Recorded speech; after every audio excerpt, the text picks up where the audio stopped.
So hi guys, நான் Nithilan Dhandapani. So இன்றைக்கி நம்ம பார்க்கக்கூடிய வீடியோ வந்து போகநாதர் தன்னுடைய 7000ல் சொல்லப்பட்ட ஜால வித்தைகளில் வந்து ஒரு 4 இல்லை 5 ஜால வித்தைகள் பார்ப்போம். ரொம்ப சுவாரஸ்யமாக இருக்குது. இந்த வீடியோ போடுறதுக்கு உண்டான காரணம் இருக்குது. அந்த காரணத்தை போகநாதரே சொல்லியிருக்காரு. அதை நான் வந்து வீடியோனுடைய கடைசியில் சொல்கிறேன். வீடியோ ஏதாவது ஆரம்பத்திலேயோ இல்லை பாதி பார்த்துட்டு ஐயோ சித்தர்கள்லாம் இப்படி தான் இவங்கனால தான் எல்லா பிரச்சனையும் வருது அப்படின்னு சொல்லிட்டு குய்யோ முறையோன்னு சொல்ல எதுவும் இது பண்ண வேண்டாம்.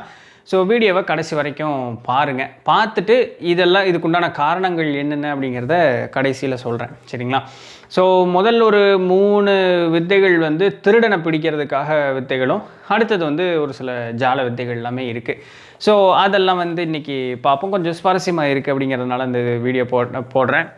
இந்த வீடியோ வந்து இந்த கண்டென்ட் வந்து போகநாதரனுடைய 7000ல் 6வது காண்டத்தினுடைய தொடக்கத்தில் இருக்கக்கூடிய செய்தி தான் இந்த செய்தி. ஸோ போகநாதர் எப்படி ஆரம்பிக்கிறார்னா, வழக்கம் போல் எனது ஐயர் காலாங்கிநாதரனுடைய கடாட்சத்தால் நான் அவர்கிட்டருந்து கற்றுக்கிட்ட இந்த ஜால வித்தைகள் எல்லாத்தையுமே புலிப்பாணி மைந்தா நான் உனக்காக சொல்கிறேன், புத்திவானே நீ வந்து கேட்டு தெரிஞ்சுக்கோ அப்படின்னு சொல்லிட்டு சொல்கிறார். ஸோ முதல்ல கள்ளனை பிடிக்க, அதாவது திருடனை பிடிக்கிறதுக்கு உண்டான முதல் வழி, இப்போ ஒரு திருடன் அப்படிங்கிறத தெரிஞ்சு போச்சு. நம்ம வீட்லேயோ இல்லை நம்ம பொருளே ஆனாலும் சரி, இல்லை யாராவது ஒரு இடத்துல இந்த மாதிரி திருடிட்டான் அப்படின்னு சொன்னால் நம்ம கண்டுபிடிக்க போகிறோம் அப்படின்னாலும் சரி, நம்ம வந்து அந்த ஒரு மந்திரவாதி மாதிரின்னு ஒரு வேஷம் ஒரு இருக்குன்னு வச்சுக்கோங்களேன். அப்போது ஒரு கலசம் வச்சு, அந்த கலசத்தின் மேலே ஒரு தேங்காயை வச்சு, அந்த தேங்காய் வந்து இந்த பூஜை பொருள் மாதிரி எல்லாம் அப்படி பண்ணிவிட்டு, அது மேலே பெருங்காயம் இருக்கு இல்லையா, அதை வந்து அது மேலே அப்படி லேசாக தேய்ச்சி வச்சிடணும். இது வந்து யாருக்குமே தெரியக்கூடாது. அப்போது நம்ம வந்து அந்த இடத்துல அப்படியே மந்திரம் ஓதுற மாதிரி எல்லாம் பயங்கரமாக ஒரு அப்படியே மேக்கப் பண்ணிவிட்டு எல்லாம் பூஜையெல்லாம் பண்ணி மந்திரம் ஓதுற மாதிரி எல்லாம் பண்ணி அந்த கூட்டம்லாம் கூடி நம்மளை வந்து இதெல்லாம் என்னமோ பண்ணுறாங்க அப்படின்னு பார்க்குற மாதிரி ஒரு பயங்கரமான ஒரு பாவலா காமிச்சிட்டு யாரெல்லாம் திருடேன் அப்படின்னு சொல்லக்கூடிய அந்த சந்தேகம் இருக்கோ அவர்கள் எல்லாத்தையும் கூப்பிட்டு வந்துட்டு அவர்கள்ட்ட சொல்லணும், நீ வந்து இந்த திருட்டுக்கு உண்டான பழி உன்னோடது இல்லை, நீ வந்து அந்த திருடலை அப்படின்னு சொன்னால் இதை வந்து சாமி, இதை வந்து நீ வந்து உண்மையாலுமே நம்பி இந்த தேங்காயை தொட்டு பார்த்துட்டு நீ போகணும், நான் வந்து திருடலை, இந்த பொருளை நான் திருடலை அப்படின்னு சொல்லி அந்த தேங்காயை தொட்டுட்டு நீ போகணும் அப்படின்னு சொல்லணும். இப்போ இதை நீ வந்து திருடன் தவறு செஞ்சவன் அப்படின்னு சொன்னால் அவனுக்கு உண்டான தண்டனை வந்து அதில் கண்டிப்பாக கிடைக்கும் அப்படின்னு சொல்லணும். அப்போ ஒருத்தரையாக கூப்பிட்டு முன்னாடி வந்து தொட்டுட்டு போ அப்படின்னு சொல்லிவிட்டு அவனை போயிட்டு அங்கே நிற்க வச்சிடணும். அதுக்கப்புறம் இந்த எல்லாரும் இப்போ ஒரு 4 பேர் இருக்காங்கன்னா 4 பேர் தொட்டுட்டு போனதுக்கப்புறம் அவனை திருப்பியும் கூப்பிட்டு அவனுடைய கையை வந்து இப்படியே பண்ணுற மாதிரி ஒரு மந்திரம் பண்ணுற மாதிரி இப்படியே பண்ணும்பொழுது அதில் பெருங்காயம் பூசி வச்சுருக்கும் இல்லையா, அதில் வந்து இப்படியே பண்ணும்பொழுது மோந்து பார்க்கணும். இந்த திருட்டு வேலை செஞ்சுருப்பான் பார்த்தீங்களா, அவன் வந்து அந்த தேங்காயை பயத்தினால தொட்டிருக்க மாட்டான். அப்போ அதை வச்சு அவன் தான் திருடன், அவனுடைய கையில் வாசம் அடிக்காது, ஏன் அந்த தேங்காயை அவன் தொட்டிருக்க மாட்டான். ஸோ அதை வச்சு அவன் வந்து அவன் தான் திருடி இருக்கான், ஏன்னா அவன் அந்த தேங்காயை தொடல பயத்தின்பால். ஸோ இதை வச்சு அவனை வந்து நம்ம கண்டுபிடிச்சிக்கலாம், இவன் தான் திருடன் அப்படின்னு சொல்லிட்டு சொல்கிறார். ஆனால் இது வந்து ரகசியமாக உனக்கு மட்டும் தெரிஞ்சிருக்கணும், இது யாருக்கிட்டையும் சொல்லக்கூடாது அப்படின்னு சொல்கிறார். அடுத்து இது போலவே வந்து கஸ்தூரி ஜாலம், இந்த கஸ்தூரிங்கிற வாசனை பொருள் இருக்குது இல்லைங்களா, ஒரு முறையில் இது கொஞ்சம் விசித்திரமாக இருக்கும், பயங்கரமாக. என்ன அப்படின்னு சொன்னால், இப்போ இதே மாதிரி ஒரு திருட்டு கண்டுபிடிக்கிற போகிறோன்னு வச்சுக்கோங்களேன். போகும்பொழுது அந்த இடத்துல எல்லா மக்கள் எல்லாம் அப்படி கூட்டி அந்த திருட்டு இது பண்ணியிருக்காங்க இல்லையா, அவர்கள் எல்லாம் முன்னாடி வச்சு 3 கோல் இப்படி முக்கோணமாக, அந்த 3 கோல் அப்படி சாத்தி இப்படி பிரமிடு மாதிரி இப்படி முக்கோணமாக அந்த 3 கோலை நிறுத்தி அதில் வந்து ஒரு கலசத்தை வச்சு, அந்த கலசத்து மேலே ஒரு தேங்காயை வச்சு, அதுக்கு மேலே திருப்பியும் ஒரு இந்த ஓடு இருக்கு இல்லையா, அந்த ஃப்ளாட்டாக இருக்கக்கூடிய அந்த ஓடு மாதிரி அதை நிறுத்தி, அதுக்கு மேலே ஒரு ஆட்டினுடைய மண்டையோட்டை வச்சு, அதுக்கு மேலே எல்லாம் திருப்பியும் ஒரு கலசத்தை வச்சு இதெல்லாம் பண்ணும்பொழுது அந்த மஞ்சள் பூசி எல்லாம் அந்த ஆட்டு மேலே இதெல்லாம் பண்ணி அந்த ஆட்டினுடைய தலை வந்து நெருப்பில் வந்து அப்படியே கொளுத்தி விட்டு பயங்கரமாக அப்படியே பார்க்குறக்கு அகோரமாக இருக்க மாதிரி இருக்கும். ஆனால் இதுக்கு முன்னாடியே நீங்கள் என்ன பண்ணியிருக்கணும் அப்படின்னு சொன்னால், அந்த ஆட்டினுடைய தலை எரியுது இல்லையா, உள்ளே வந்து அந்த கஸ்தூரி பூசி வச்சுருக்கணும், அந்த வாசனை திரவத்தையே பூசி வச்சுருக்கணும். இது யாருக்குமே தெரியாது. அப்போது இந்த மாதிரி பூசி வச்சு அது எரிக்கும் பொழுது அது வந்து உடனே என்னமோ மந்திரம் பயங்கரமாக ஓம்கார மந்திரம் சொல்லி எல்லாம் காளியை கூப்பிட்டு, எல்லாம் இங்கே காளி சிலை இருக்குது, எல்லாம் இதுதான், எல்லா சக்தியும் இதுதான், இப்போ காளியே காமிச்சு கொடுப்பாவார் உனக்கு எல்லாமே, காளியினுடைய தண்டனைக்கு வந்து திருடனானவன் வந்து ஆட்பட்டு அவன் வந்து என்ன ஆகிறான் பார், அந்த மாதிரி எல்லாம் பயங்கரமாக அப்படி சைக்கலாஜிக்கலாக அவனை அட்டாக் பண்ணுற மாதிரி அவனை வந்து இங்கே பயங்கரமாக ஒரு ட்ராமா க்ரியேட் பண்ணோம். சூப்பராக நம்மளுக்கும் தெரிய போகிறதில்லன்னு நீங்கள் யார் திருடன்னு. ஸோ பயங்கரமாக ஒரு ட்ராமா க்ரியேட் பண்ணி அந்த திருடர்களை வந்து முன்னாடி கூப்பிட்டு நிற்க வச்சு அந்த நெருப்பு அப்படியே அணையும் பொழுது எல்லாரும் என்ன பண்ணணும் அப்படின்னு சொன்னால், இந்த காளிதேவி மனசில் வச்சுக்கிட்டு மனசில் நினச்சிட்டு, ஆத்தா தாயே ஜெகத்தை ஆள்பவளே, எனக்கும் இந்த திருட்டுக்கும் எந்த சம்மந்தமும் இல்லை, நான் இந்த பொருளை திருடல, அப்படியே திருடியிருந்தேன் அப்படின்னு சொன்னால் நீ கொடுக்கக்கூடிய தண்டனைக்கு நானே பொறுப்பு அப்படின்னு சொல்லிவிட்டு இந்த தலையை தொட்டுட்டு நீங்கள் போய் அந்த வாசப்படி முன்னாடி நின்னறணும் அப்படின்னு சொல்லணும். அப்போது ஒவ்வொருத்தரையாக கூப்பிட்டு அந்த மாதிரி தொட்டு போயிட்டு அந்த வாசப்படி முன்னாடி நின்னோடனே அந்த 4 பேர், இப்போ 4 பேர் திருடியிருக்காங்கன்னா 4 பேரும் இது பண்ணோன்னா அங்கே போய் நின்றுட்டு நம்மளும் அந்த வாசப்படிக்கு வெளியே போய் நின்று திருப்பி அப்படியே மந்திரமெல்லாம் சொல்கிற மாதிரி சொல்லி ஒவ்வொருத்தரையாக கூப்பிட்டு இப்படி திரும்பி அந்த முதல்ல இப்படி பண்ணோம்ல அந்த மாதிரி பண்ணி பார்க்கும்பொழுது திருடினவன் கண்டிப்பாக அந்த தலையை தொட்டிருக்க மாட்டான். திருடாதவன் அப்படிங்கிறவன் அதை தொட்டிருப்பான். அவனுடைய கையில் கஸ்தூரி மனம் அடிக்கும். திருடினவன் அதை தொட்டிருக்க மாட்டான். ஸோ இதை வச்சு நம்ம அவன் தான் திருடன் அப்படிங்கிறத கண்டுபிடிச்சிக்கலாம் அப்படின்னு சொல்கிறாரு. என்றைக்குமே ஒரு திருடன் அப்படிங்கிறவன் திருடன் ஒத்துக்கவே மாட்டான். அவனை நீ எப்படி அதட்டி மிரட்டி உருட்டி கேட்குறியோ அந்த மாதிரி கேட்டு நீ அவன்கிட்ட பொருள் வாங்கிக்க அப்படிங்கிறாரு. ஸோ இது 2வது வழி. 3வது வழி என்ன அப்படின்னு சொன்னால், இது கொஞ்சம் சயின்டிஃபிக் ஓரியன்டாக இருக்குது, நல்லா இருக்குது. இந்த மாதிரி திருட்டு பழி இருக்கு இல்லையா, அந்த திருட்டு பழி இருக்கிறவர்களை கூப்பிட்டு அவர்கள் கையில் பச்சரிசி இருக்கு இல்லையா, அந்த பச்சரிசி ஆளுக்கு கையில் திருப்பி அதே 4 திருடரே வச்சுக்குமே, அதான் கொஞ்சம் ஃப்ளோவாக வந்துருச்சு. பச்சரிசியை கொஞ்சம் கொஞ்சம் அவருக்கு கையில் கொடுத்து வாயில் போட்டு மெல்லுங்க அப்படின்னு சொல்லிட்டு அவனை மெல்ல வைக்கணும். மென்னதுக்கப்புறம் ஒருத்தரும் அந்த அரிசியை துப்புங்க அப்படின்னு சொல்லிட்டு மறுபடியும் அவரவர் வாயில் எலுமிச்சம்பழத்தை பாதி பழத்தை நல்லா கடித்து அந்த சாரை நல்லா உறிஞ்சுங்க. உறிஞ்சிட்டு அந்த துப்புன அந்த அரிசி இருக்கு இல்லையா, அது மேலே மறுபடியும் அந்த எலுமிச்சம்பழ சாத்தை துப்பணும் அப்படின்னு சொல்லணும். துப்பிட்டு நீ வெளியே போய் நில்லு அப்படின்னு சொல்லி வெளியே அனுப்பிடணும். இப்போது அந்த ஒருத்தரையாக கூப்பிட்டு நீ எந்த நீ எச்சம் துப்புன இல்லையா, அது எது உன்னோடது அப்படிங்கிறது நீ காமி அப்படின்னு சொல்லி ஒவ்வொருத்தரையாக கூப்பிட்டு காமிக்க சொல்லணும். அப்போ காமிக்கும் பொழுது திருடாதவர்களுக்கு அந்த பதட்டமோ படபடப்போ அவங்களுக்கு இருக்காது. அவர்களுடைய நாவில் எச்சில் நல்லா ஊறும். அப்போது அந்த அரிசி மேலேயே அந்த எச்சில் உமிழும் பொழுது அது பார்க்குறதுக்கு கொதான்னு இருக்கும். ஏன்னா அவன் நல்லா மென்று இருப்பான் அப்படியே. அதே அந்த திருடினவனுக்கு பயம் பதட்டம் அதிகமாகும். நம்ம பயந்த என்ன ஆகும், நாவெல்லாம் உணர்ந்து போகும் பார்த்தீங்களா. அவனுடைய அரிசி பார்த்தோம் அப்படின்னு சொன்னால் ஒரு மாதிரி பொறுன்னு இருக்கும். அது இதாக இருக்காது. அந்த எலுமிச்சம்பழத்தை துப்பும்போது அது நல்லாவே தெரிஞ்சிருக்கும். எதுக்கு அந்த எலுமிச்சம்பழத்தை துப்புறது, அந்த எச்சை போயிடும், அந்த அரிசி நல்லா தெரியும், ஏன்னா நாவில் உமிழ்ந்து நல்லா துப்பும் அப்படிங்கிறதுக்காக. ஸோ அந்த அரிசி நல்லா மெல்லாமல் அறப்படாமல் இருக்கிறவன் தான் திருடன் அப்படிங்கிறத சொல்லி ஈஸியாக கண்டுபிடிச்சிக்கலாம் அப்படிங்கிறத சொல்கிறாரு. ஸோ இது இது மூணு வகையான ஜாலங்கள் திருடர்களை கண்டுபிடிப்பதற்குண்டான ஜாலம். இது எல்லாமே ஒரு மேஜிக் தான். எல்லாமே ஏய் சாமிடா எல்லாம் அப்படிங்கிற மாதிரியே இருக்கணும். நம்ம கொஞ்சம் கூட அப்படி ஜர்க்கே ஆயிடக்கூடாது. அவங்கள அப்படி பயமுறுத்தியே கூப்பிட்டு போகணும். போ சாமி கண்ணை குத்தும்பாரு அப்படிங்கிற மாதிரியே கூப்பிட்டு போனோம். சைக்கலாஜிக்கலாக அவனை அட்டாக் பண்ணும்பொழுது அவனே உண்மையை ஒத்துக்குவான். ஐயா சாமி தெரியாமல் பண்ணிட்டேன், நீ விட்டுரு அப்படின்னு சொல்லிட்டு. ஸோ இப்படி திருடர்களை பிடிக்கலாம். சரி, இதுக்கப்புறம் என்ன பொறிஜாலம் அப்படிங்கிறது. இது சும்மா நம்மளுடைய பெருமை அப்படி காட்டுறதுக்காக. என்ன அப்படின்னு சொன்னால், குருமணி நெல், அந்த நெல்லை எடுத்துக்கிட்டு சீலையில் கட்டணும். சீலை அப்படின்னு சொன்னால் நம்ம பெண்கள் கட்டுற சீலையில் காடா துணி, அந்த சீலையில் அதை கட்டி முடிஞ்சிட்டு அதை என்ன பண்ணணும் அப்படின்னு சொன்னால், சுண்ணாம்பு காலை இந்த சுண்ணாம்பு தண்ணியில் நல்லா முக்கிட்டு இந்த சிப்பி இருக்கு இல்லையா, கிழிஞ்சல், அந்த கிழிஞ்சலுக்கு நல்லா அப்படி பரப்பி அந்த துணி மூட்டையை அது மேலே வச்சு அந்த கிழிஞ்சலை திருப்பியும் அதை மூடி அதை எரிக்கணும். நல்லா எரிச்சதுக்கப்புறம் அப்படியே பார்த்தோம் அப்படின்னு சொன்னால் அந்த மூட்டையை மெதுவாக அப்படியே அவுத்தோம் அப்படின்னு சொன்னால் அது பார்க்குறதுக்கு நெல்மணி மாதிரியே இருக்கும். சரிங்களா? இப்போ அந்த எடுத்துகிட்டு அந்த மூட்டையை எடுத்துகிட்டு எல்லா மக்கள் கூடி இருக்கக்கூடிய இடத்துக்கு எல்லாம் வாங்கப்பா நான் பெரிய ஆள், ஒரு சித்தன். நீங்கள் பேண்ட் சட்டை போட்டு போயிட்டு இது பண்ணக்கூடாது. நீங்கள் அந்த காலம் மாதிரி நினச்சிக்கணும்.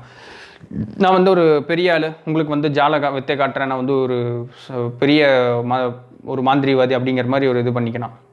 அப்போது அந்த மாதிரி பண்ணிவிட்டு பாருங்கள், இது வெறும் நெல் தானே, எல்லோரும் பார்த்துக்கங்கன்னா ஆமாம் நெல் தான், பார்க்குறக்கு நெல் மாதிரி தான் இருக்குது, ஓகே அப்படின்னு சொல்லிவிட்டு அவங்க என்ன பண்ணுறாங்க, ஒரு மண்பானைன்னு நினைக்கிறேன், வெகுஜனத்தோடு கூட்டி ஜாலமோடு செல்வாயப்பா நெல்லதனை சபையோர் முன்னே பூமி நெல் கொட்டி, பூமியில் தான் அந்த நெல்லை என்ன பண்ணுறோம், பூமியில் அந்த நெல்லை போட்டுட்டு இப்போ பாருங்கள் இது பார்க்குறக்கு நெல் தானே, ஆமாம் நெல் தான், இப்போ பாரு என்ன ஆகுதுன்னு மட்டும் பாரு. இன்னொன்று தண்ணி எடுத்து அந்த நெல் மணி மேலே ஊற்றணும் அப்படின்னு சொன்னால் ஏற்கனவே அது சுண்ணாம்பில் அப்படியே வெந்து அப்படியே இருக்கும். தண்ணி பட்டால் என்ன ஆகும், அந்த சுண்ணாம்பு ஹீட்டை ஜென்ரேட் பண்ணும் இல்லையா, அது யாருக்கு தெரியாதுல்ல. தண்ணி ஊற்றினோன்னா படப்படான்னு அப்படி வெடித்து அந்த நெல்மணி எல்லாம் அப்படி பொறியாயிரும். எல்லாரும் பாருங்கள் பொரிதானே, ஆமாம் என்ன ஆச்சரியம் இது, சூடு இல்லை, பானைக்குள்ளே ஓடல, வேக வைக்கல, எதுவுமே பண்ணல, நெற்பணியெல்லாம் வந்து பொரியா மாறிடுச்சு. அடடா பெரிய ஆளப்பா, பெரிய சித்தரப்பான்னு சொல்லி உன்னை எல்லாம் கூடி உன்னை வந்து ஒரு ஒரு பெரிய சாமியாராக நினச்சி உனக்கு வேணுங்கிற பொன்பொருள் என்ன, மரியாதை என்ன, மாலை என்ன, அடடா அப்படிங்கிறாரு போகநாதர். ஸோ இப்படியெல்லாம் உன்னை வந்து இது பண்ணுவாங்க அப்படின்னு வந்து சொல்கிறார். அடுத்தது கசகசா மீன் ஜாலம்.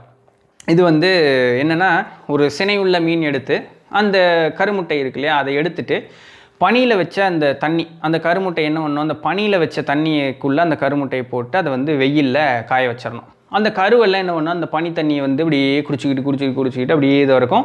அந்த தண்ணி வந்து அப்படியே சுண்டி கடைசியில் அந்த முட்டை மட்டும் இருக்கும். அது பார்க்குறக்கு சின்னதாக கருப்பாக இருக்கிற மாதிரி இருக்கும். அதை எடுத்து என்ன பண்ணுற, அப்படி உலர்த்திட்டு கசகசாக்குள்ளே போட்டு வச்சுக்கிறோம். கசகசாக்குள்ளே போட்டு வச்சுட்டு திரும்பி அதே மாதிரி மக்களை இப்போ வாங்கப்பா எல்லாத்துக்கும் உங்களுக்கு பெரிய வித்தை ஒன்று காட்டுறேன் அப்படின்னு சொல்லி எல்லாம் கூப்பிட்டு என்ன பண்ணுறோம், ஒரு மண் பானை, அந்த மண் பானை எடுத்து அந்த மண் பானையில் வந்து இந்த கசகசாவை தூவுறம் பாரு, இப்போ பாரு இது என்ன ஆகுதுன்னு மட்டும் பாரு அப்படின்னு சொல்லிட்டு இந்த கசகசாவை அந்த மீன் முட்டை இருக்கு இல்லையா, அது பார்க்குறக்கு தெரியாது.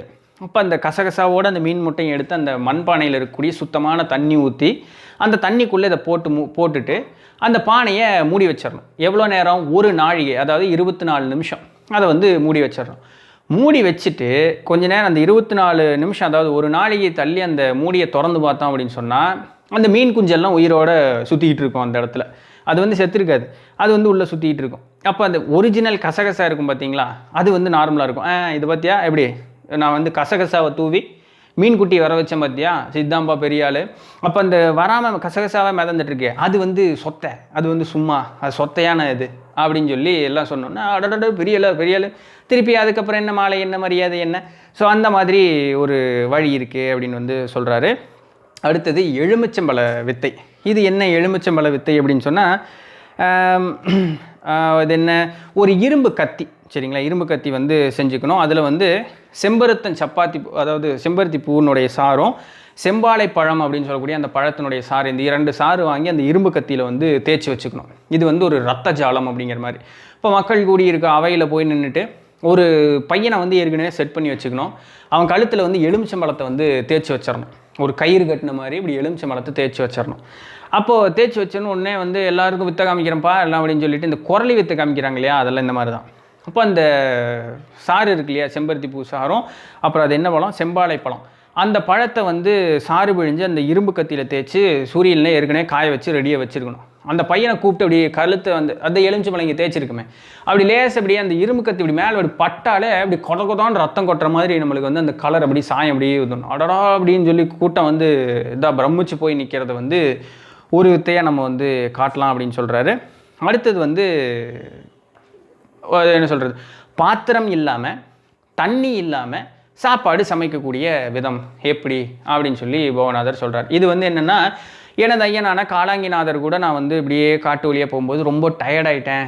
அதை பார்த்தோன்னே சரி மகன் பசியில் இருக்கான் அப்படிங்கிறதுக்காக கையில் ஒன்றும் இல்லையா, வெறும் அரிசி தான் இருக்குது, சரி அரிசி எடுத்துகிட்டு வா அப்படின்னு சொல்லிட்டு ஒரு சீலையில் கட்டி, சீலைன்னு என்னன்னு சொன்னேன், காளா துணி, அந்த சீலையில் கட்டி ஆத்தோரம் போய் ஆற்றுக்கு பக்கத்தில் இருந்துட்டு அந்த மூட்டையிலிருந்து ஒரு 4 அடி இப்படி வட்டம் வந்து பறித்து, அந்த 4 அடி இப்படி வட்டம் பறித்து அந்த மூட்டை துணி இருக்கு இல்லைங்களா, அதை வந்து அந்த குழிக்குள்ளே இறக்கி அந்த மணலை வந்து திருப்பியும் போட்டு மூடிட்டாங்க. இப்போ மூடிட்டு மேலே வந்து நெருப்பை போட்டு எரிக்கிறாங்க. எரிச்சார் என் குரு. எரிச்சிட்டு இது எவ்வளோ அப்படின்னு சொன்னால் 1 சாமம் எரிக்கணும். அந்த 1 சாமம் எரித்ததுக்கப்புறம் அந்த நெருப்பு எல்லாத்தையும் விளக்கிட்டு அந்த மண்ணை எடுத்து பார்த்தோம் அப்படின்னு சொன்னால் அந்த சாப்பாடு வந்து அப்படி சும்மா அப்படியே என்ன சொல்கிறது, முத்து போல் அப்படி வெள்ளை அப்படி வெந்து போய் சூப்பராக இருக்கும் அப்படிங்கிறாரு. இதுக்கு என்ன சயின்டிஃபிக்காக அவர் சொல்கிறாருன்னா, அந்த உள்ளே ஏற்படுற அந்த மேலே இருக்க ஹீட் இல்லையா, இது வந்து அந்த கம்பஸ்டன் ப்ராசஸ், அது என்ன சொல்லுவாங்களா, அங்கே இந்த ஆத்தோரம் தான் இருக்கும், அந்த நீரை ஃபுல்லாக உள்ளே வாங்கி அந்த சாப்பாடு வந்து எப்படி தண்ணிக்குள்ளே வேகுதோ அது போல் அந்த மணலுக்குள்ளே இருக்கிற அந்த ஹீட் அந்த உள்ள வேக்கம் கிரியேட் ஆகிறதுனால அந்த ஆத்தோரத்தில் இருக்கக்கூடிய நீரை ஃபுல்லாக உள்ளே வாங்கி அந்த சோறு வந்து மேலே இருக்க ஹீட்னாலையும் உள்ளே வந்து சாப்பாடு அப்படியே ஃபுல்லாக வெந்து சூப்பராக ரெடி ஆயிரும். அப்படி வந்து என்னுடைய ஐயர் வந்து எனக்கு உணவு கொடுத்தாரு அப்படின்னு சொல்லி முடிக்கிறார். ஸோ இதெல்லாம் வந்து ஜால வித்தைகள் அப்படின்னு சொல்லி போகநாதர் சொல்கிறது. இப்போ இதெல்லாம் வந்து என்ன இவரே வந்து ஏமாத்துறதுக்கு சொல்லித்தராரா அப்படின்னு நீங்கள் நிறைய பேர் கண்டிப்பாக கேட்குறதுக்குண்டான வாய்ப்பு இருக்குது. போகநாதர் ரொம்ப தெளிவாக சொல்கிறாரு, பாரப்பா இதெல்லாம் உனக்கு வந்து செய்யும் பொழுது மக்கள் வந்து உன்னை வந்து ஒரு பெரிய சித்தனாகவோ ஒரு பெரிய ஞானியாகவோ பார்ப்பாங்க. உனக்கு வந்து தங்குவதற்கு இடமும் ஒரு ஆசிரமம் அமைச்சு கொடுப்பாங்க, உனக்கு பொன்பொருள் கொண்டு வந்து கொடுப்பாங்க, உனக்கு உணவு கொண்டு வந்து கொடுப்பாங்க. எல்லாம் இப்படி இருக்கும் பொழுது நீ என்ன பண்ணுற அப்படின்னு சொன்னால், உன் மனசு வந்து ஆசையின்பால் போயிடக்கூடாது, காசு பணத்தின்பால் போயிடக்கூடாது. இதை ஒரு சந்தர்ப்பமாக எடுத்துக்கிட்டு அமைதியாக ஒரு இடத்துல, ஏன்னா அதுக்கப்புறம் உன்னை தொந்தரவு பண்ண மாட்டான். ஏன்னா சாமியாரப்பா பெரிய ஆளப்பா, அவர் வந்து தவத்திலே இருப்பார், அந்த மாதிரி ஒரு இமேஜ் கிரியேட் பண்ணிட்டோம்ல. அப்போ உன்னை தொந்தரவு பண்ணாமல் ஒருத்தங்க வந்து இந்த ஊரில் உன்னை அமைதியாக விடுறாங்கன்னு சொன்னால், இதை வந்து ரொம்ப நல்லபடியாக பார்த்துக்கிட்டு பேசாமல் அமைதியாக உட்காந்து வாசி எடுத்து உன்னுடைய நிலையை வந்து உயர்த்திக்கிறதுக்கு உண்டான வழியைப்பார். தவறான வழியில் போயிடாத, மிகுந்த பாவம் வந்து உன்னை சேரும். இந்த வித்தைகளெல்லாம் நீ வந்து உன்னை இந்த சித்துநிலை போகிறதுக்கு உன்னை காப்பாற்றிக்கிறதுக்காக ஒரு சிலதுக்காக சொல்லியிருக்கனே தவிர, இதை வச்சு எந்த விதமான தவறும் செஞ்சிடாத அப்படின்னு சொல்லி இந்த இடத்த முடிக்கிறார். இன்றைக்கி காலத்தினுடைய கம்பேர் பண்ணி பார்த்தோம்னா, இந்த மாதிரி வித்தைகளெல்லாம் வச்சு தான் மக்களை வந்து ஏமாற்றிட்டு இருக்காங்க அப்படிங்கிறது நான் சொல்லித்தான் தெரியணும் அப்படின்னு அவசியம் இல்லை.